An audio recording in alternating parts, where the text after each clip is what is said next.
muddo 40 sano wuxuu dadka muslimiinta ah ee soo booqda masjidka nabiga siin jiray shaah, qaxwo iyo timir lacag la'aan ah, balse tii Rabbi ayaa u timid. Xaaji Ismaaciil oo loo garan og yahay Abu Al-Saba wuxuu ku dhintay magaalada Madiina isagoo da'diisu tahay 95 sano.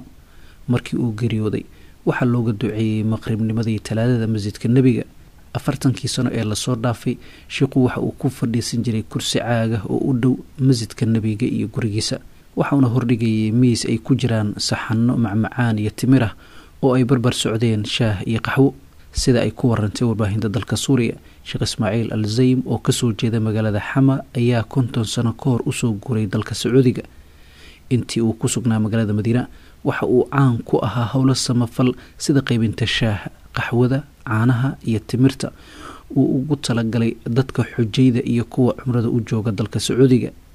wuxuu horay ugu xaqiijiyay warbaahinta Sacuudiga in wax kasta uu 40 sano qaybinayay oo Alle dartii u bixinayay isagoo aan cidna uga baahnayn wax magdhaqaale ah, waxana halkoo dhagiisu ahayd qowlkii Eebbaweyne ee ahaa waxaan idin quudinaynaa oo kaliya Ilaahay dartiis, abaalmarin iyo mahadnaq midna idinka doonimayno. waxa maalinkii ka faa'iideysan jiray deeqdiisa samafal 200 ilaa 300 qofood, waxayna qaarkood ku tixnaayeen muddo sanado ah, waxaana ku garabsiinayay qaybinta cunada iyo cabitaanada wiilkiisa oo muddo sanado ah hawshan la waday aabihiis.